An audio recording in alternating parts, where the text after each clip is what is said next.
بسم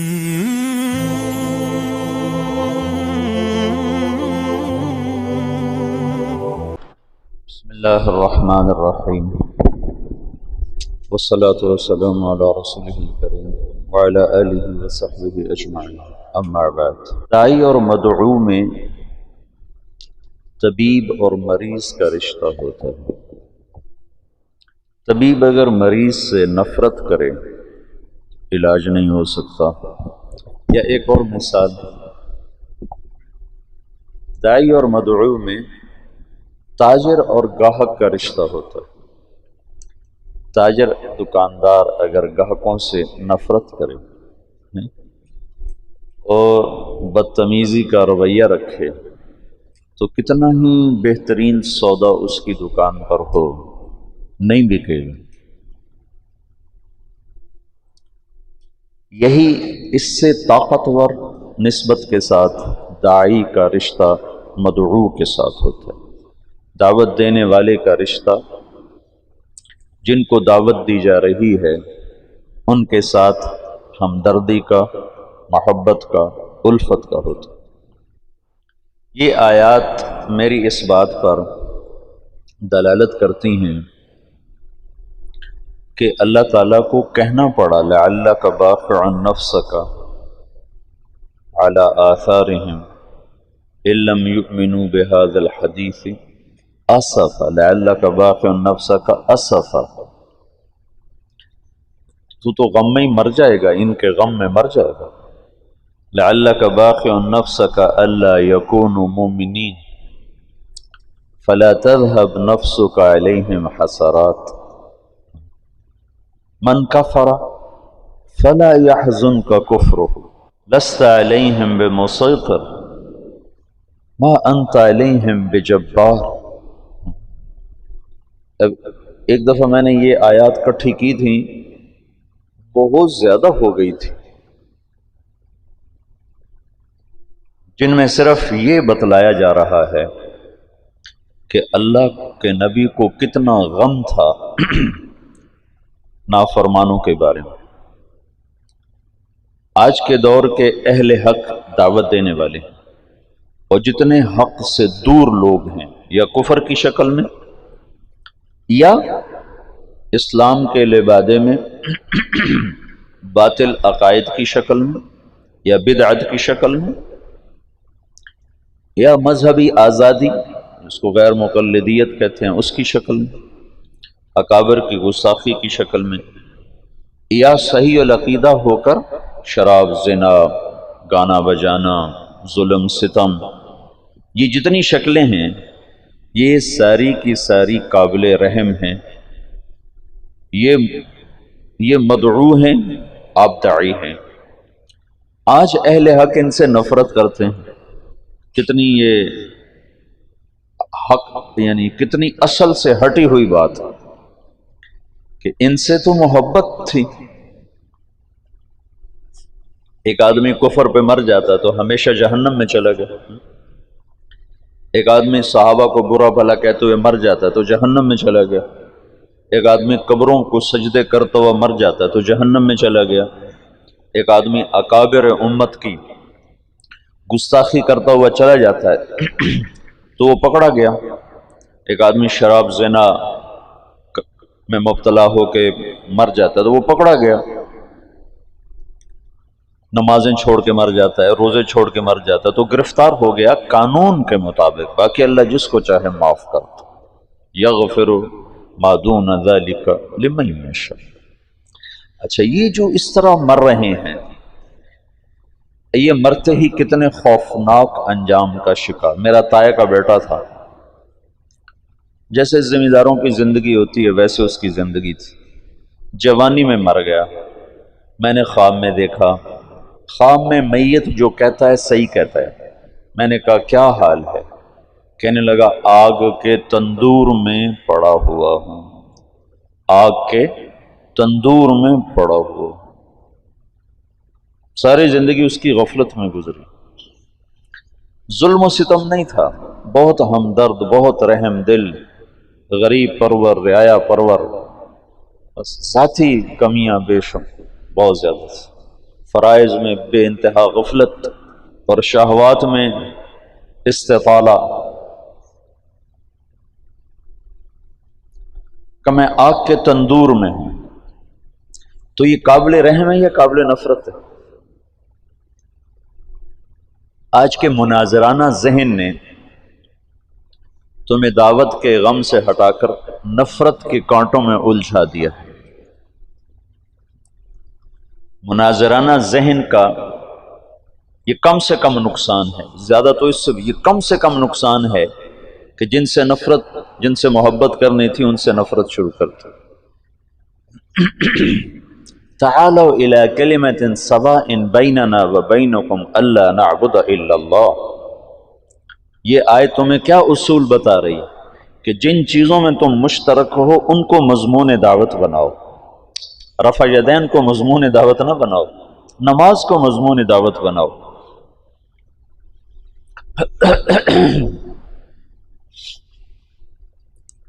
اور ان انتم الا بشر مثلنا، تو آگے نبی کہہ رہے ہیں ان نحن الا بشر مثلکم، کہ ٹکراؤ کی بات نہ کرو، جس چیز کو وہ مانتے ہیں تم اس کی بات کرو، وہاں سے اگلی بات تک تو تم پہنچ جاؤ گے، پہلے موقع پر ہی ان کی ٹھکرا دو تو تم نے ان کو اپنے سے دور کر دیا، متنفر کر دیا۔ داعی اور مدعو جتنے کفر ہیں کی شکلیں ہیں، جتنی باطل کی شکلیں ہیں، جتنے غلط عقائد کی شکلیں ہیں، جتنی ہوا نفس پرستی کی شکلیں ہیں، یہ سب وہ لوگ ہیں جنہیں تم نے دعوت دینی ہے۔ یہ مدعو، تم داعی، اور تم ان سے نفرت کرنے لگ جاؤ اور ان کو غلط کہنے پہ تل جاؤ۔ غلط کہنا وقت کی ضرورت ہے یا انہیں گمراہی سے نکالنا وقت کی ضرورت ہے؟ تم غلط ہو، تم غلط ہو، تم غلط ہو، تم شرابی ہو، تم شرابی ہو، اسے نہیں پتا میں شرابی ہوں۔ تم سود خور ہو، تم سود خور ہو، اسے معلوم نہیں میں سود خور ہوں، میں سود کھاتا ہوں۔ جھوٹے پر اللہ کی لعنت، سود کھانے والے پر اللہ کی لعنت، اور اس کو سنا رہے ہو تو تمہارے قریب کیسے آئے گا؟ اور نبی کا مضمون کیا ہے؟ لِتُخْرِجَ النَّاسَ مِنَ الظُّلُمَاتِ إِلَى النُّورِ، نہ کہ لِتُحَقِّقَ ظُلُمَاتِهِمْ فِيهِمْ، یہ تو نہیں، لِتُحَقِّقَ ظُلُمَاتِهِمْ فِيهِمْ، تو اس لیے آیا ہے کہ ان کی ظلمتیں ان کے اندر ثابت کر دے کہ آج کے مناظرے کا یہ نتیجہ ہے کہ مناظرہ نفرت پیدا کرتا ہے، اور داعی نفرت نہیں کرتا ہے، محبت کرتا ہے، اسے جہنم نظر آتی ہے، وہ جہنم سے بچانے کے لیے وقت کی ضرورتوں سے بے نیاز ہو جاتا ہے۔ یا قوم، یا ابت، یا ابت، یا ابت، کتنی التجا ہے ابراہیم علیہ السلام کی دعوت میں، یا ابت، یا ابت، یا قوم، یا قوم، یا قوم، یا معشر قریش، یا معشر قریش۔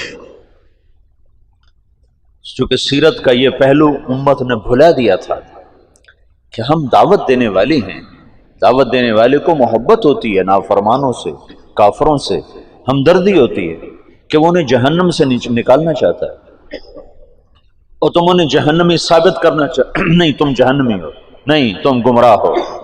یہ کون سی عقل والی بات؟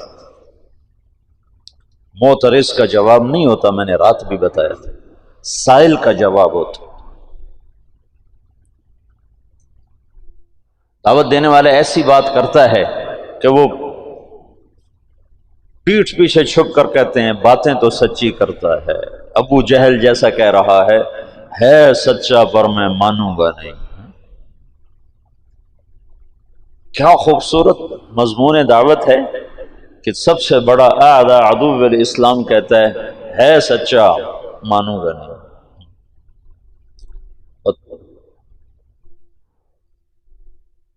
محکم بن طفیل مسلمہ کذاب کا سالار کہنے لگا واللہ انک لکذاب، مسلمہ سے کہنے لگا واللہ انک لکذاب ولیکن کذاب ربیعہ احب الی من صدوق مضر.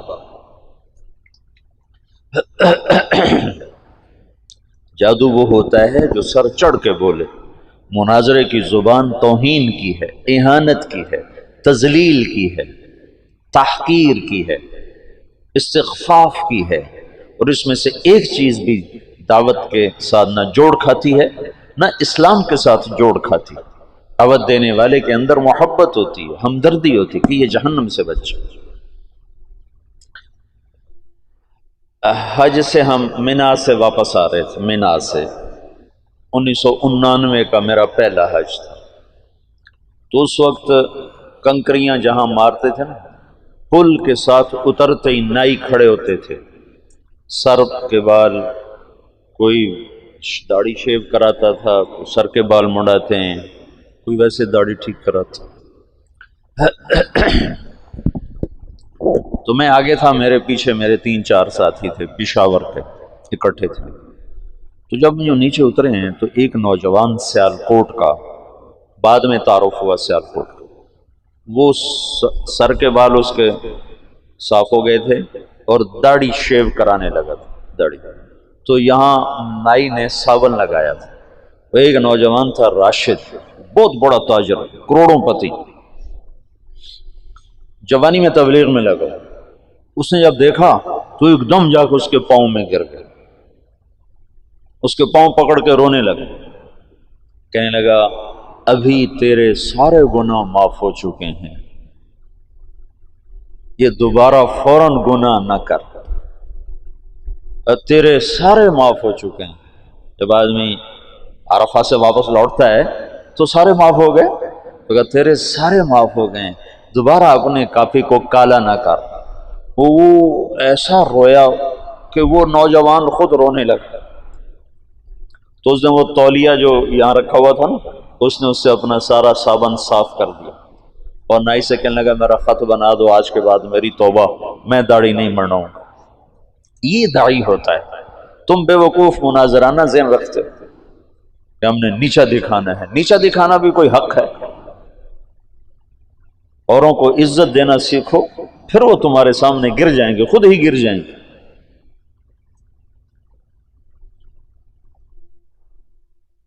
دعوت دینے والے کے اندر سراسر ہمدردی ہوتی. یہ جو کیا کریں، طرز تعلیم ایسا ہے کہ طبیعت مناظرانہ بن جاتی ہے، حسن اخلاق. میں تو کھپتا رہتا ہوں کہ تمہیں یہ پہلو تمہارے سامنے لانے کی کوشش کرتا رہتا ہوں. جو تم میں سنے گا، کرے گا، انشاءاللہ اس کا نفع اٹھائے گا. جو نہیں کرے گا، دنیا بھری پڑی ہے کانٹوں سے، ایک کانٹے کا اور اضافہ ہو جائے گا.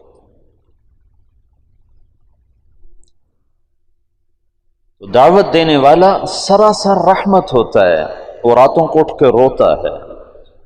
ڈاکٹر سعید رانا، کینسر کا اسپیشلسٹ، اس کو سعودی عرب حکومت نے اس کی اس ڈگری پر سعودیہ کی شہریت دی ہے، پاسپورٹ دیا ہے.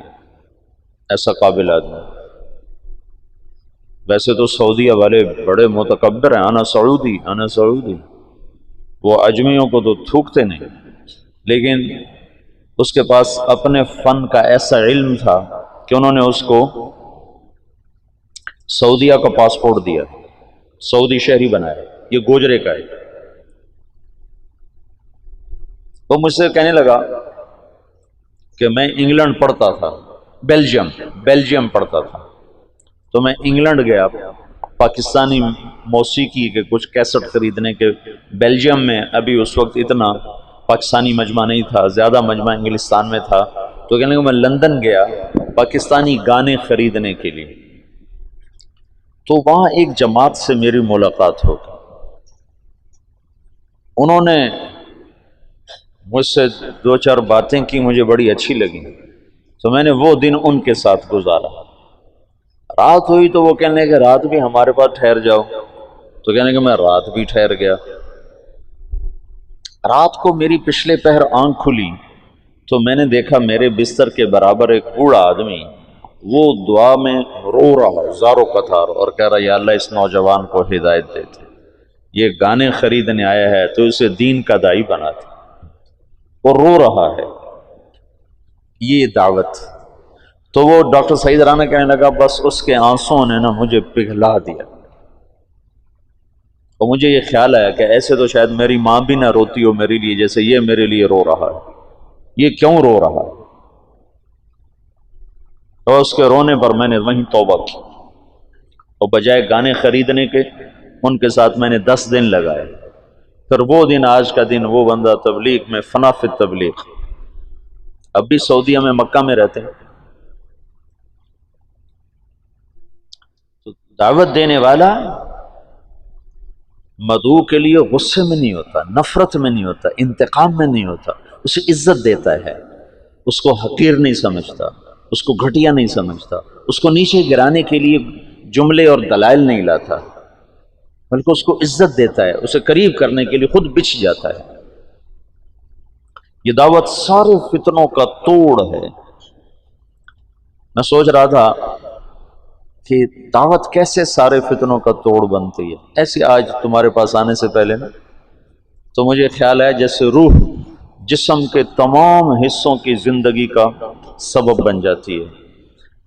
ہاتھ کے لیے کوئی الگ طاقت نہیں چاہیے، پاؤں کے لیے، آنکھوں کے لیے، دل کے لیے، دماغ کے لیے، کانوں کے لیے، سر کے لیے، بالوں کے لیے، زبان کے لیے، ہونٹوں کے لیے، دانتوں کے لیے، کمر کے لیے، مہروں کے لیے، پٹھوں کے لیے، پھیپھڑوں کے لیے، خون کے لیے۔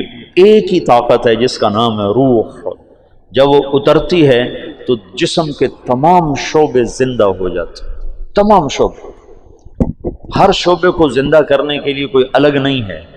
پھر آگے اس کو باقی رکھنے کے لیے ہاتھ کو کی طاقت کو باقی رکھنے کے لیے الگ ایکسرسائز ہے، پاؤں کی طاقت کو باہر رکھنے کے لیے الگ ایکسرسائز ہے، کمر کی طاقت کو باہر رکھنے کے لیے الگ ایکسرسائز ہے، لیکن صرف روح اکیلی جسم کے تمام شعبوں کو جیسے زندہ کر دیتی ہے، ایسے ہی دعوت اللہ دین کے زندگی کے تمام شعبوں کو تنہا زندہ کر دیتی۔ پھر ان کو باقی رکھنے کے لیے آگے محنتیں ہیں، لیکن زندگانی کے لیے اکیلی دعوت کافی۔ اور یہ عیسیٰ علیہ السلام تک ہوتا چلا آیا کہ دائی اکیلا ہوتا تھا اور کوئی ہاتھ میں تلوار نہیں، طاقت نہیں۔ اول من قاتل فی سبیل اللہ یوشع، پہلا شخص، پہلا نبی جس نے قتال کیا وہ یوشع علیہ السلام۔ موسیٰ علیہ السلام تک کسی نبی نے تلوار نہیں اٹھائی، بغیر تلوار کے اللہ تعالیٰ اہل باطل کو صفایا کر دیتا تھا۔ اور فرعون جیسا طاقتور آدمی جو کہتا ہے انا ربکم الاعلی، میں سب سے بڑا رب ہوں، میں سب سے بڑا رب ہوں، اس کا جسم آج بھی سلامت، شاید میں نے پہلے بھی بتایا، اس کے جسم پر گوشت تازہ چڑھتا رہتا ہے۔ میں نے مصر کے اہراموں سے جو نکلی ہیں لاشیں وہ دیکھیں لندن کے عجائب گھر میں، تو وہ پٹیوں میں بند ہیں، اور بعضوں کی انہوں نے اوپر سے پٹیاں اتار دی ہیں دکھانے کے لیے، تو شیشے کے بڑے بڑے بکسے ہیں، ان کے اندر وہ لاشیں پڑی ہیں، ان کی کھالیں چٹک گئی ہیں، کھال چٹک گئی ہے لیکن ہے سلامت، اور ہڈیاں اس میں سے نمایاں نظر آتی ہیں، چہرے کی کھال ایسے چٹکی ہوئی ہے، لیکن فرعون کی ساری لاش تر و تازہ ہے، اس پر تازہ گوشت پیدا ہوتا رہتا ہے، چڑھتا رہتا ہے، ہر سال اس پہ نیا گوشت چڑھتا ہے، اور اس کے چہرے پر بھی، گردن پر بھی، اس کے سر کے بال بالکل تر و تازہ۔ پھر انہوں نے وہاں جب وہ زیادہ ہو جاتا ہے تو وہیں چوہے رکھے ہوئے ہیں، چوہے جو اس پہ چھوڑے جاتے ہیں، ہر سال 15 مارچ کو اس کی لاش کو نکالا جاتا ہے اور اس پر چوہوں کو چھوڑا جاتا ہے جو اس کو اوپر سے سارا گوشت نوچ لیتے ہیں جو ضرورت سے زیادہ ہوتا ہے، باقی کو پھر وہ دوائیاں لگا کر اور خوشبوئیں لگا کر اور کپڑے میں بند کر کے پھر اس میں ڈال دیتے ہیں۔ اس کے جسم پر موت کے آثار نہیں آئے۔ فَالْيَوْمَ نُنَجِّيكَ بِبَدَنِكَ لِتَكُونَ لِمَنْ خَلْفَكَ آیَةً، میں تیرے بدن کو نجات دے دوں گا، دیتا رہوں گا، باب تفیل ہے نا، کہ مسلسل تیرا جسم زندہ ہوتا رہے گا، جسم زندہ ہوتا رہے گا۔ تو جسم کے جو ہاتھ سلامت ہیں، ناخن سلامت ہیں، تو فرعون جس نے کہا میں رب ہوں، اس کو زیر کرنے کے لیے بھی صرف ایک موسیٰ گئے تھے اپنے بھائی ہارون کے ساتھ، کوئی لاؤ لشکر لے کر نہیں گئے تھے۔ دعوت اتنی طاقتور چیز ہے کہ دعوت دینے والا خود کہہ رہا ہے انی اخاف ان یقتلون، یا اللہ مار دیں گے مجھے، اور آگے اللہ تعالیٰ کہہ رہے ہیں میں جو ساتھ میرے ہوتے ہوئے بلا ہو سکتا، اننی معکما اسمع و ارا، جاؤ جاؤ میں تمہارے ساتھ ہوں، کچھ نہیں کر سکتا۔ تو عیسیٰ علیہ السلام تک آپ دیکھو کہ ہر داعی اکیلا آیا اور سامنے ایک ٹھاٹھے مارتا ہوا انسانوں کا سمندر ہے، لیکن نبی کی بات غالب آئی اور اللہ نے نہ ماننے والوں کو پکڑا۔ منہم من اخذتہ الصیحہ منہم من ارسلنا علیہ حاصبا منہم من خسفنا بہ الارض ومنہم من اغرقنا۔ یہ اللہ تعالیٰ نے اپنی پوری تاریخ کو 4 جملوں میں بیان کر دیا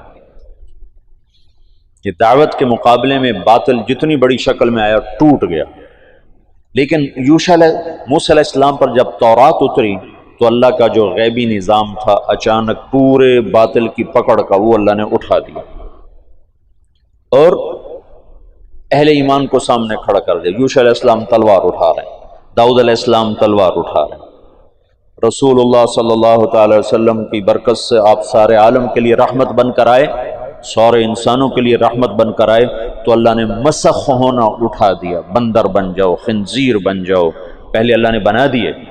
انزل علینا مائدۃ من السماء، اللہم ربنا انزل علینا مائدۃ من السماء، آسمان سے دسترخوان اتارنے کی عیسیٰ علیہ السلام کی قوم نے شرط رکھی، اللہ نے دسترخوان اتارا، جب وہ نہیں مانے تو اللہ نے کھڑے کھڑے خنزیر بنا دیا، اور مچھلی کھانے پر سوتوں کو بندر بنا دیا۔ جب ہمارے نبی تشریف لائے تو اللہ تعالیٰ نے بندر بنانا، خنزیر بنانا، آپ کی برکت سے یہ اس کو اٹھا دیا، تلوار بیچ میں آ گئی۔ اسلم تسلم۔ تو کرنے اول میں چونکہ اللہ نے مسلمانوں کو طاقت دے دی تو بہت سے لوگ کہتے ہیں اسلام تلوار سے پھیلا، حالانکہ اسلام دعوت سے پھیلا ہے، ہر دور میں دعوت سے اور اخلاق داعی، 2 چیزیں ہیں جنہوں نے اسلام کو پھیلایا ہے، ایک دعوت دینے والوں کے اخلاق اور ایک ایمان کی دعوت۔ لیکن ایک نمونہ 7ویں صدی میں اللہ تعالیٰ نے خالصتاً دعوت کے ذریعے سے دنیا کی سب سے بڑی سیاسی طاقت کو زیر کیا، یہ اللہ نے دکھایا تاکہ آنے والی نسلوں میں بطور حجت کے ایک داستان باقی رہے کہ اگر امت دعوت دینے کو اپنا وظیفہ بنا لے تو بڑے سے بڑا باطل ٹوٹ سکتا ہے، مقابلے سے نہیں ہوگا، مقابلے سے نہیں ہوگا، مناظرے سے نہیں ہوگا، ضد پیدا ہو جائے، بغض پیدا ہو جائے، جب بغض پیدا ہوتا ہے پھر انکار کی صلاحیت، پھر اقرار اور ماننے کی صلاحیت ختم ہو جاتی ہے، اور ہمیشہ مناظروں سے اور جواب در جواب سے اور رد الجواب سے بغض کی کیفیت پیدا ہوتی ہے اور نفرت کی کیفیت پیدا ہوتی ہے۔ تم ہارنا سیکھو، ہارنا، جی آپ جیت گئے میں ہار گیا، تو تمہیں کوئی ہرا نہیں سکتا۔ مولانا جمشید صاحب ہمیں فرمایا کرتے تھے جو ہارا سو جیتا، جو ہارا سو جیتا۔ اسی سلطنت کو زوال آ گیا 232 ہجری میں، 100 سال بڑی طاقتور حکومت، متوکل کو اس کے بیٹے منتصر نے قتل کر دیا، پہلا قتل بیٹے کے ہاتھوں باپ کا حکومت کے لیے عباسی دور میں ہوا ہے کہ منتصر نے ترکوں سے مل کر اپنے باپ متوکل کو، اس متوکل کی عمر صرف 42 برس جب اس نے کچھ 14 برس حکومت کی تھی، اس کے بعد بنو عباس کی ہیبت ہمیشہ کے لیے اٹھ گئی، اور 232 سے 334 تک ترک کھیلے بنو عباس، خلفاء کو تخت سے گھسیٹ کر نیچے پھینک دیتے تھے اور گھسیٹتے ہوئے باہر صحن میں دھوپ میں کھڑا کر دیتے، کسی کی آنکھیں نکال دیتے، کسی کو زندہ کو تہ خانے میں بند کر کے اندر ہی سسکا کے مار دیتے تھے۔ تو 334 تک ترک کھیلتے رہے، اترکوا ترک ما ترکوکم، والی بات پر جب عمل نہ کیا، معتصم نے ترکوں کو لیا تو پھر وہی ان کے لیے وبال جان بن گیا۔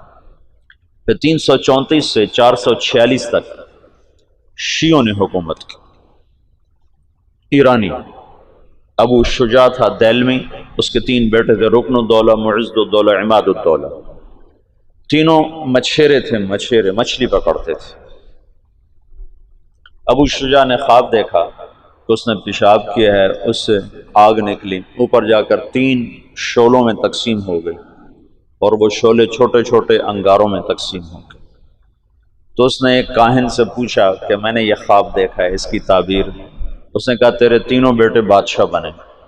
تو اس نے جوتا نکال کے اس کی پٹائی شروع کر دی، اور اپنے بیٹوں سے کہا مارو خبیث کو کہ ہماری غربت کا مذاق اڑاتا ہے۔ چارے پہ پترا چنگی مجائی کی تھی۔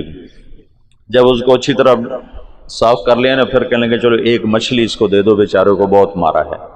تو اس کو ایک مچھلی انہوں نے دے دی۔ 20 سال بعد یہ تینوں بیٹے بادشاہ بن چکے تھے، اور 25 برس میں پوری اسلامی سلطنت ان کے نیچے آ چکی تھی، اور ساری اسلامی سلطنت پر شیعہ قابض تھے۔ مصر اور تمہارے استاد کا دیش شمالی افریقہ سارا یہ اسماعیلی شیعہ، اور شام، عراق، صرف یہ ہندوستان بچا ہوا تھا۔ ہندوستان، یہاں ہندوستان میں اس وقت اسلامی سلطنت کا ایسا قیام پہ نہیں تھا۔ سندھ میں تھی اسلامی سلطنت، اس میں اثنا عشری شیعہ۔ 446 میں سلجوق کھڑے ہوئے، طغرل بیگ کے ذریعے سے اللہ تعالیٰ نے تمام شیعہ کا اخراج کیا، اور اہل سنت والجماعت کا اقتدار قائم ہوا 590 تک۔ 590 تک، 446 سے 590۔ ملک شاہ کے مرنے پر زوال آ گیا سلجوقیوں کو۔ سلجوقوں نے بڑی خدمت کی ہے اسلام کی، لیکن بعد میں آپس کی لڑائیوں نے انہیں تباہ و برباد کر دیا۔ تو علب ارسلان تھا ملک شاہ کا والد، بڑے عبرت کا قصہ اس لیے سنا ہے، ملک شاہ کا والد تھا۔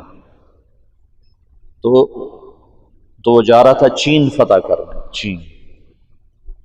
تو راستے میں ایک اس کا قلعہ تھا، اس کے جو قلعے کا جو منتظم ناظم اعلیٰ تھا اس کو بلوایا، اس نے کوئی گستاخی کر دی، تو علب ارسلان کو غصہ آیا اور اس نے اس کے قتل کا حکم دی۔ تو وہ آگے کہنے لگا ارے مخنث، میں ایسے ہی قتل کر دیا جاؤں گا؟ تو علب ارسلان کو اور غصہ چڑھا، تو اس نے جلاد کو ہٹا دیا اور خود تیر کمان اٹھا کے اس کو تیر مارا، ایسے سامنے کھڑا ہوگا۔ تقدیر اللہ کی غالب تھی۔ علب ارسلان اس وقت تمام ترکوں میں سب سے نشانے باز تیر انداز شمار ہوتا تھا تمام، اور اس سامنے کھڑے پر تیر خطا چلا گیا۔ تو اس کو غصہ چڑھا، اس نے اپنا تلوار نکالی اور آگے بڑھا خود قتل کرنے کے لیے۔ تو اپنے ہی جو اس نے شاہی عبا ہوتی ہے اس میں اس کا پاؤں اٹک گیا، تو اس سے وہ گر کے اس کے سامنے جا پڑا۔ تو اس نے وہاں سے چھلانگ لگا، خنجر نکال کر سیدھا اس کے دل میں اتار دیا۔ بعد میں وہ تو قتل ہو گیا، تو اس کو اٹھا کے بستر پہ ڈالا گیا۔ تو اس نے وصیت کی کہ میرے بعد میرا بیٹا ملک شاہ بادشاہ ہوگا، اور نظام الملک اس کا وزیر ہوگا، اور اس کی ساری تدبیر وہ دیکھے گا جب تک یہ بالغ نہیں ہوتا۔ پھر اس نے کہا میں تمہیں آج ایک بات بتاتا ہوں۔ میں ایک بڑے شیخ کی خدمت میں گیا تھا، میں نے ان سے کہا تھا مجھے کچھ نصیحت کرو، تو انہوں نے مجھے فرمایا تھا کبھی بھی عجب میں مبتلا نہ ہو، اور کبھی دشمن کو کمزور نہ سمجھنا۔ کہ یہ 2 باتیں مجھے کہی، دشمن کو کمزور نہ سمجھنا، عجب میں مبتلا نہ ہو۔ کہ کل شام کو میں ٹیلے پر کھڑا ہوا، اپنے لشکر کو دیکھ رہا تھا، تو میری جی میں آ رہا تھا پوری دنیا میں مجھ سے بڑا بادشاہ کوئی اور یہ بات ٹھیک تھی، فعلاً ٹھیک تھی، پوری دنیا میں مجھ سے بڑا بادشاہ کوئی۔ اللہ تعالیٰ نے مجھے دکھایا کہ تجھ سے بڑا اللہ ہے، اللہ ہے۔ اور اس قلعے کے ناظم کو میں نے حقیر چیونٹی کی طرح سمجھا، اور خود اس کو اٹھ کے مارنے کو دوڑا، تو اللہ نے مجھے اسی کے ہاتھوں مروا کے دکھا دیا کہ طاقت اللہ کے ہاتھ، تو میں نے اسے حقیر جانا، ادھر میں عجب میں مبتلا ہوا۔ تو بادشاہی کا عجب تھوڑا ہوتا ہے اور لکھنے پڑھنے کا عجب اس سے زیادہ ہوتا ہے۔ 590 سے 656 تک پھر کسی کا ہاتھ نہیں ہے بنو عباس پر، ایسے ہی روتے دھوتے۔ تو چنگیز خان اٹھا ہے کہ 610 میں، اور اس نے تباہی کا ایک ایسا ریلا اس کے ساتھ تھا، ہر چیز کو خس و خاشاک کی طرح بہا کر لے گی۔ 664 میں وہ مرا ہے، اس وقت اس کی عمر 73 برس تھی، 73 سال 4 مہینے۔ اس نے کوئی 25 برس حکومت کی، اور اس نے چنگیزی سلطنت کو ناقابل تسخیر بنا دیا۔ یہ دنیا کا واحد جرنیل ہے، رات بھی بتایا تھا، جس نے شخصی طور پر تنہا سب سے زیادہ فتوحات کی ہیں، اور اس کا کوئی علم عطائی تھا جنگوں کے بارے میں، ملک گیری کے بارے میں، جہاں گیری کے بارے میں اس کا علم عجب تھا۔ اس کی برق رفتاری، اس کی ذہن کی تیزی کمال درجے کی تھی۔ قبائل کو ایسے اس نے جوڑ دیا تھا، سب ایک جھنڈے تلے مختلف قبائل جمع ہو گئے تھے، اور دنیا کی ناقابل تسخیر طاقت بنے۔ اور قراقرم صحرائے گوبی میں منگولیا کے پاس ایک بڑا شہر اس نے بنایا، دارالحکومت، جو ساری دنیا کا سب سے بڑا دارالحکومت، اور ان کا بڑا نشانہ مسلمان تھے، مسلمان، کہ مسلمانوں سے زیادتی ہوئی تھی، جس کے بدلے میں چنگیز خان نے ان پر حملہ کیا تھا۔ چنگیز خان کے مرنے پر اس کی سلطنت، اس کے 4 بیٹے تھے، بڑا جوجی تھا۔ جوجی کے بارے میں اسے شک تھا کہ یہ میرا بیٹا نہیں، کہ اس کی جب یہ چھوٹا سردار تھا تو اس نے بڑی شکستیں کھائیں، حتیٰ کہ اس کی بیوی اغوا ہو گئی۔ جب وہ واپس آئی تو حاملہ تھی، لیکن اس نے بورتائی خاتون اس کا نام تھا، اس نے ہمیشہ اس کو عزت دی اور اس بیٹے کو اپنا ہی بیٹا سمجھا، اس کا نام جوجی۔ 3 بیٹے اس کے سامنے پیدا ہوئے، اغدائی، چغتائی اور طولوئی۔ تو اس نے اغدائی کو اپنا جانشین بنایا، اور جوجی کو روس کی سلطنت دی، روس کی، اور چغتائی کو اس نے منگولیا کی طرف کا اور چین کی طرف کا علاقہ دیا، اور جو طولوئی تھا اس کو یہ نیچے آذربائیجان سے نیچے ایران اور یہ شام، یہ علاقے اس نے 4 حصوں میں اس نے اپنی سلطنت کو تقسیم کیا، اور اغدائی کو سب سے بڑا سردار بنایا۔ اغدائی کے دور میں فتوحات کا رخ مسلمانوں سے ہٹ کے یورپ کی طرف چلا گیا، تو ان کا ایک سالار تھا سوبدائی بہادر، سوبدائی، وہ پولینڈ تک پہنچا، پولینڈ تک، لیکن اس میں کوئی ایسی سلطنتیں تھیں نہیں، ایسی چرواہے سے بیچارے غریب لوگ، تو وہ پولینڈ تک اس نے چنگیزی سلطنت کو پھیلا دیا۔ اب یہ وہ ہاتھی ہے جس کے سامنے ساری دنیا کے بادشاہ چیونٹی اور چوہے کی طرح، انہیں میدان جنگ میں ہرانے کی کوئی شکل نہیں۔ تو اسلام کی شکل یوں تھا کہ اب بجھا، اب بجھا، اب بجھا، لیکن اللہ نے دین کو باقی رکھنا ہے تو انسانوں کو بھی باقی رکھنا ہے جو مسلمان کہلائیں۔ جب اغدائی مرا ہے تو اس کا بیٹا تھا قیوق، وہ حکمران بنا، وہ بہت رحم دل تھا،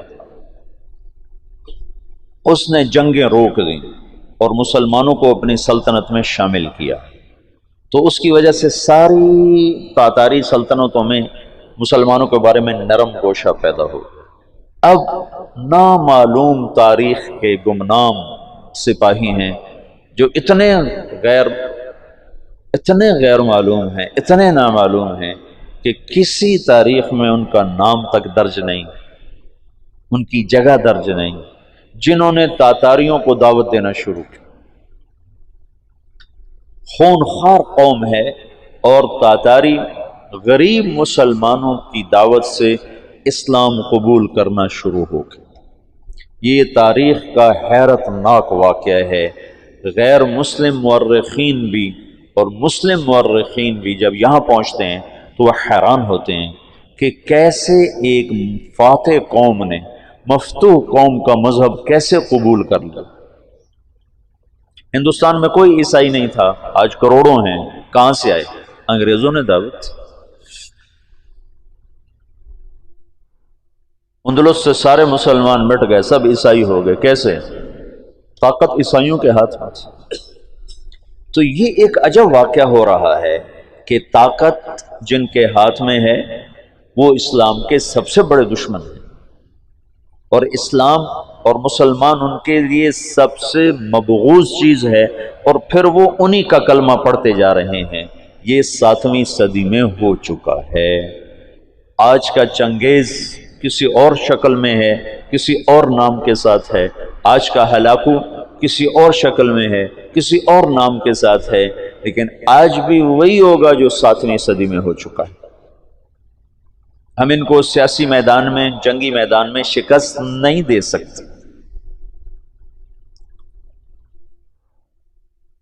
کہ وہ سائنس ٹیکنالوجی میں وہاں پہنچ چکے ہیں جہاں ہم اور جنم لے کر بھی نہیں پہنچ سکتے، لیکن ایک راستہ ہمارے پاس پڑا ہے، ہم ان کو دعوت دیں۔ اس وقت فرانس میں اوسط 5 سے 6 گورے روزانہ مسلمان ہو رہے ہیں، اوسطاً 5 سے 6 گورے روزانہ مسلمان، اور فرانس یورپ میں سب سے زیادہ اسلام قبول کرنے والا ملک بن چکا ہے، اور اس کے بعد اٹلی سب سے زیادہ تیزی کے ساتھ اسلام میں آ رہا ہے، وہ پوری دنیا میں امریکہ میں سب سے زیادہ اسلام پھیل رہا ہے۔ دعوت ایسی چیز ہے جو چیونٹی سے ہاتھی کو مروا دیتی،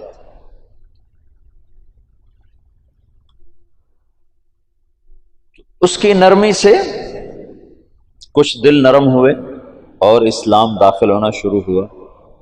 تو کویوک جب مرا ہے تو اس کا بعد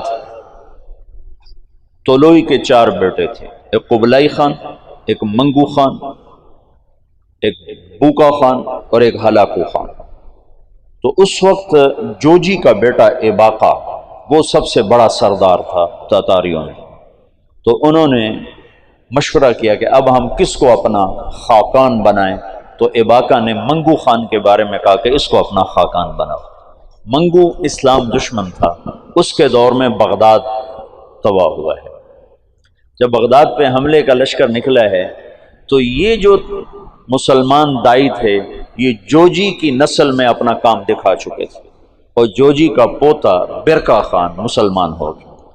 ان کی دعوت پر ایک وزیر مسلمان ہوا، وزیر کو جب موقع ملتا برکا خان کو اسلام کے فضائل سناتا، اس کو باتیں بڑی اچھی لگتی، پھر وہ پوچھتا تمہیں یہ باتیں کون بتاتا ہے، تو پھر وہ بڑے مناسب طریقے سے کہتا کہ یہ مسلمانوں کا دین ہے، یہ مسلمان بتاتے ہیں۔ پھر اس نے کہا مجھے مسلمانوں کا کوئی وفد ملاؤ، پھر ایک وفد اس سے ملا، انہوں نے اسلام کی دعوت دی، اسلام کے بنیادی اصول بتائے، تو برکا خان مسلمان ہوا۔ روس آج بھی دنیا کی سب سے بڑی سلطنت ہے، اس وقت بھی روس بہت بڑی سلطنت تھا، تو جتنا روسی مغل تھا اور چنگیزی تھا وہ برکا خان کی برکت سے سارے کا سارا مسلمان ہو گیا، کوئی تلوار نہیں۔ ہلاکو جس نے بغداد کو تہ تیغ کر کے رکھ دیا، 15 لاکھ آدمی ذبح کرتا،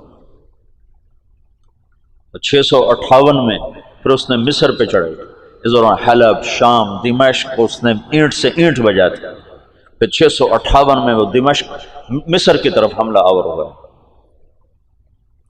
تو مصر پر اور ہندوستان پر، حالانکہ یہ دونوں ملک کے لوگ کو اتنے دلیر نہیں تھے جتنے کہ شام، عراق، یہ جو جنگجو قومیں تو یہاں تھی، عرب، اور مصر تو مخلوط قوم تھی، ہندوستان مخلوط قومیں تھیں، لیکن کوئی اللہ کی قدرت ہے، نہ ہندوستان پہ مغل حاوی ہو سکے نہ مصر پہ حاوی ہو سکے، دونوں جگہ ہندوستان والوں نے تو طاقت سے، اور اللہ کی مدد تو دونوں کے ساتھ تھی، اور مصر والوں نے سیاست سے۔ 658 میں ہلاکو خان نے مصر پہ حملے کے لیے فوج نکالی تو اس کا بھائی منگو خان مر گیا۔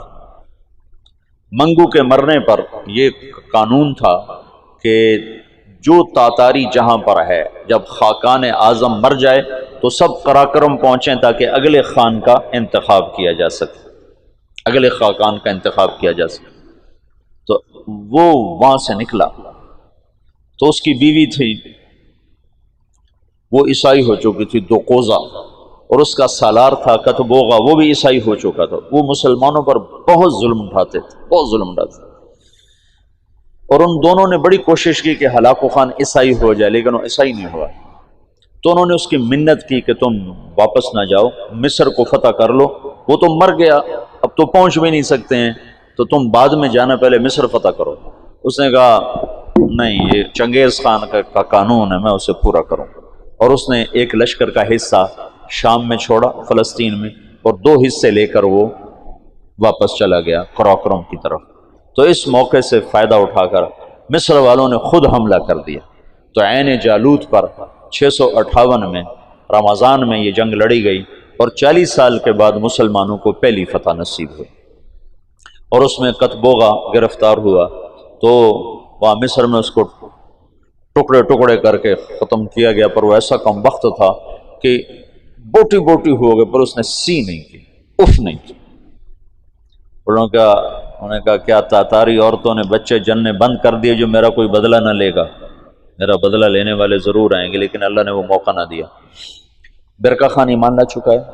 جب ہلاکو چلا ہے، وہ قراقرم کے قرولتائی اس کو کہتے تھے، قرولتائی کانفرنس، اس کانفرنس کے لیے چلا ہے، تو اس وقت قبلائی طولوئی کے 4 بیٹے تھے، تو منگو بنا تھا، تو منگو کی جگہ بوقا خان موجود تھا قراقرم میں، وہ خود ہی خاقان بن گیا۔ تو قبلائی کو پتہ چلا، تو وہ پھر فوج لے کر آیا، اور اس نے اپنے بھائی کے ساتھ پہلی دفعہ تاتاری آپس میں لڑنا شروع ہوئے، اور ان کی ہیبت میں کمی آئی، اور قبلائی خان نے بوقا کو شکست دی اور قراقرم پہ قبضہ کیا۔ پھر ان بھائیوں میں آپس میں بہت لڑائیاں ہوتی رہیں تخت کے لیے۔ آخر میں قبلائی خان غالب آیا، اور اس نے اپنے بھائی کو قید کر لیا، پھر قید میں وہ مر گیا بوقا، اور اس نے قراقرم کی بجائے چین کو اپنا دارالحکومت بنایا، چین فتح کیا اور چین کو اپنا دارالسلطنت بنایا۔ جب ان جنگوں سے فارغ ہوئے تو ہلاکو خان نے حملہ کیا مصر پر، تو برقع خان کو خط لکھا رکن الدین بیبرس نے کہ تم ہماری مدد کرو، تم بھی مسلمان ہو، ہم بھی مسلمان۔ تو پھر برقع خان نے ہلاکو کو خط لکھا کہ تم مسلمانوں پہ حملہ نہ کرو، ورنہ میں تم پہ حملہ کروں گا۔ تو ہلاکو نے اسے خط لکھا کہ تم نے چنگیز کا قانون نہیں پڑھا کہ تاتاری آپس میں نہیں ٹکرایا کرتے؟ تو اس نے اس کو جواب دیا کہ وہ بھی کافر تھا، تو بھی کافر ہے، تو حملہ کرے گا میں تیرے اوپر حملہ کروں۔ جب وہ مصر پہ حملہ آور ہوا تو برقع خان ہلاکو پہ حملہ آور ہوا، تو اس نے ہلاکو کو شکست دی، اور مصر اس تسلط سے نکل گیا۔ پھر ان دونوں بھائیوں کی، چچا زاد بھائیوں کے آپس میں لڑائیاں ہوئیں، جس میں ہلاکو کو آخر میں شکست ہوئی، اور اس غم سے وہ بھی 42 سال کی عمر میں فالج کے مرض سے مر گیا۔ اس کا پوتا ہلاکو کا پوتا نکودار اس کا نام تھا، پہلے وہ عیسائی ہوا، عیسائی، اور اس نے اپنا نام نکودار رکھا۔ یہ نکودار خاقانی نام نہیں ہے، لیکن بعد میں اللہ نے اس کو اسلام کی دولت دی تو مسلمان ہو کر اس نے نام احمد خان رکھا۔ ہلاکو کی نسل میں اسلام داخل ہو گیا، کوئی تلوار نہیں چلی۔ کون گمنام تھے جنہوں نے ان کو دعوت دی؟ تبلیغ کی طاقت بتا رہا ہوں۔ یہ جو جوشیلے لوگ ہیں نا تحریکوں، ایک تبلیغ سے کیا ہوگا، صرف تبلیغ سے کیا ہوگا، نری تبلیغ سے کیا ہوگا، نرے بستر اٹھانے سے کیا ہوگا، یہ بتا رہا ہوں کہ نری تبلیغ سے کیا ہوا۔ 7ویں صدی کے چنگیز کلمہ پڑھ گئے، آج کے چنگیز بھی کلمہ پڑھیں گے، زندہ رہو گے تو دیکھو گے۔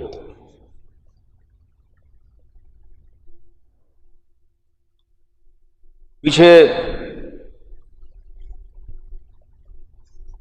صرف ایک نسل قبلائی کی نسل چین نکل گئی، وہ محروم ہوئے اسلام سے، ورنہ باقی ساری نسل چنگیز چغتائی رہ گیا۔ چغتائی کا پڑپوتا تیمور تغلق، وہ جلال الدین رحمت اللہ علیہ کے ہاتھوں متاثر ہوا اسلام سے، اور ان کے بیٹے رشید الدین کے ہاتھوں اس نے کلمہ پڑھا۔ وہ اس وقت منگولیا کی طرف حکمران تھے۔ تو یہ آخری تاتاریوں کا قلعہ باقی تھا، تو اس میں ایک آدمی نے سراغ کیا، ایک آدمی رشید الدین، جلال الدین رشید الدین۔ تیمور تغلق شکار کو نکلا، تو آگے جلال الدین مل گئے راستے میں، تو ان مسلمانوں کی شکل ہو لیا تو پہچانا جاتا کہ یہ مسلمان مل گیا، آج تو میرا دن خراب گزرے گا۔ کہنے لگا تم سے تو ہمارا کتا ہی اچھا ہے۔ تو جلال الدین کہنے لگے ہاں واقعی، اگر میں ایمان پہ نہ مروں تو تیرا کتا ہی اچھا ہے۔ تو تیمور کہنے لگا ایمان کیا ہوتا ہے؟ تو انہوں نے اس کو دعوت دی، اس کا ایسے دل پہ پڑی، کہنے لگا ابھی میں ولی عہد ہوں، جب بادشاہ بنوں نا تو مجھے ملنے آنا۔ ان کے ولی عہد بادشاہ بننے سے پہلے جلال الدین رحمت اللہ علیہ کا انتقال ہو گیا۔ انہوں نے اپنے بیٹے رشید الدین سے فرمایا کہ جب تو سنے تیمور بادشاہ بنا ہے تو جا کے اسے میرا پیغام دینا۔ یہ پہنچے اس کے بادشاہ بننے پر، تو اس تک رسائی نہیں ہو سکی، بڑی کوشش کی، کسی نے دربار میں جانے نہیں دیا۔ تو انہوں نے ایک دن کیا کیا، اس کے محل کے قریب جا کر یہ سورج کی پوجا کرتے تھے، تو سورج نکلنے والا تھا تو انہوں زور سے اذان دی، تو تیمور کے کانوں میں آواز پڑی، عجب سے، ان کا یہ کون کیا کہہ رہا ہے؟ نہ آشنا آواز نہ آشنا کلمات کا، پکڑو اسے۔ تو پکڑ کے لایا گیا تو پتہ چلا کہ جو رشید الدین صاحب ہیں، جلال الدین کے بیٹے ہیں، انہوں نے دعوت دی، اس نے کلمہ پڑھا، اس نے اپنے وزراء کو بلایا کہ میں مسلمان ہو چکا ہوں، تم میرے ساتھ کلمہ پڑھو، وہ بھی مسلمان ہو۔ پھر اس نے اپنے سالار کو بلایا کہ میں مسلمان ہو چکا ہوں، تم بھی مسلمان ہو۔ اس نے کہا یہ میرے غلام سے لڑائی لڑے، کشتی کرے، اگر یہ اس کو گرا دے تو میں کلمہ پڑھ لوں گا۔ تو تیمور نے کہا تم دلائل سنو، تم کشتی کو اسلام کے ساتھ کیا جوڑتے ہو؟ انہوں نے کہا میں لڑائی کی دلیل جانتا ہوں، اس کے علاوہ کوئی دلیل جانتا نہیں۔ اس کے غلام کا نام تھا جراش، اور وہ کیا بلا تھی، وہ 5 سالہ اونٹ کو جو بیٹھا ہوتا تھا اس کو دونوں ہاتھوں پہ اٹھا کر یوں لے جاتا تھا۔ 5 سال کے اونٹ کو، تم سے یہ سلیپنگ بیگ نہیں اٹھائے جاتے 5 سالوں۔ اب اس کے ساتھ رشید الدین صاحب کیا لڑیں گے؟ تو انہوں نے کہا نہیں میں لڑوں گا انشاءاللہ، کشتی کروں گا کل اس کے ساتھ۔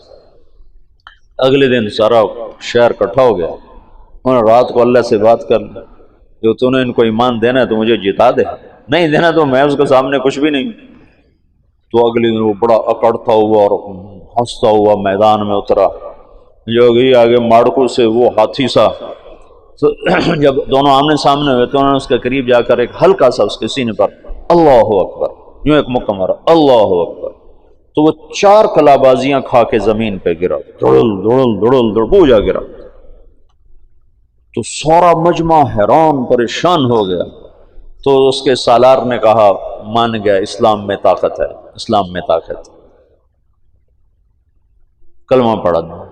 اس تیمور کی قبر پر آج بھی لکھا ہوا ہے یہ وہ بادشاہ ہے جس کے ہاتھ 10 لاکھ انسان مسلمان ہوئے، 10 لاکھ۔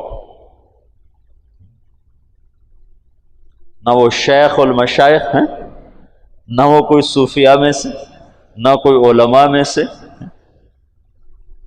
اور اس کے پیچھے دعوت ہے کمزور انسان کی۔ اور کچھ عرصے کے بعد سوائے قبلائی کی نسل کے باقی ساری تاتاری قوم مسلمان ہو چکی تھی۔ یہ 7ویں صدی میں ہو چکا ہے میرے عزیزو، یہ 15ویں صدی میں بھی ہو جائے گا۔ یہ دعوت وہ نسخہ ہے جو ہر دور کے لیے ایک ہی طرح کی تاثیر اور اثر اور طاقت رکھتا ہے۔ ہندوستان کو اللہ نے چنا، پتہ نہیں کیوں چنا، اس میں کیا ایسی اس خطے میں صفات تھیں اللہ ہی بہتر جانتا ہے۔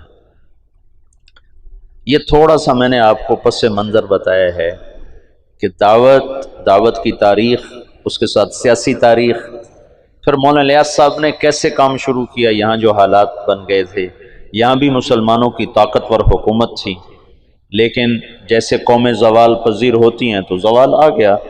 1700 یہ شاہ عالم ثانی کے دور میں وہ الو محمد شاہ رنگیلا، اس کا نام ہی رنگیلا تھا، محمد شاہ رنگیلا، ہنوز دلی دور است، شراب پی کے مست رہتا تھا۔ 24 سال حکومت کی، نکمے لوگ جب سیادت پر آ جائیں تو شیر شاہ سوری نے صرف 6 سال حکومت کی تھی، 6 سال، وہ سارے ہندوستان کو پوری دنیا میں یوں کر دیا تھا۔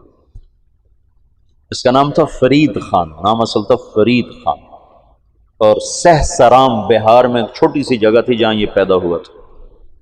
اور سپاہی بھرتی ہوا تھا بابر کی فوج میں، سپاہی بھرتی ہوا تھا۔ تو ایک دن کھانے پر بیٹھے تھے، بابر بھی بیٹھے تھے، تو سامنے گوشت کا ٹکڑا ذرا دور تھا، تو شیر شاہ سوری نے خنجر نکالا اور اس ٹکڑے کو یوں خنجر پیوست کر کے اس کو یوں اٹھایا اور اٹھا کر اپنے سامنے رکھا۔ تو بابر یہ سارا دیکھ رہا تھا، تو اس نے بعد میں اٹھ کر کہا یہ نوجوان میں مجھے اقتدار کی نظر آ رہی، یہ مجھے خطرہ نظر آ رہا ہے، اس پر نظر رکھی جائے۔ صرف اتنی بات سے اس نے کہا اس پر نظر رکھی جائے، اور وہ نظر کیا رکھتے، تقدیر اس کے حق میں آ چکی تھی، وہ اللہ تعالیٰ نے اس کو اقتدار دیا، حکومت، صرف 6 سال کی حکومت میں اس نے ہندوستان کو پوری دنیا سے یوں اونچا کر دیا، اور یہ کم وقت 24 سال حکمران رہا، اور صبح شراب کا دور چلتا تھا اور شام تک چلتا تھا۔ شاہ عالم کے دور میں تو اس کو غلام قادر روہیلا نے اس کی آنکھیں نکال دی تھی، تو شاہ عالم کے دور میں انگریز لال قلعے میں داخل ہو گئے۔ 1757 میں پلاسی میں نواب سراج الدولہ کو شکست ہوئی، اور 1799 میں جو آخری امید تھی ٹیپو سلطان، اس کو سرنگا پٹم میں شکست ہوئی، میسور۔ یہ اس کا جو باپ تھا نا حیدر علی، یہ چنیوٹ کا تھا، چنیوٹ کے پاس ایک جگہ یہاں کا تھا۔ یہاں سے پھرتے پھراتے دکن پہنچا، وہاں سپاہی بھرتی ہوا، ہندو راجا کی فوج، سپاہی سے ترقی کر کے سالار بنا، سالار سے حاکم بنا، پھر اس کا بیٹا ٹیپو۔ دونوں بڑے اونچے لوگ تھے پر ان کی تقدیر ہار گئی تھی، تقدیر۔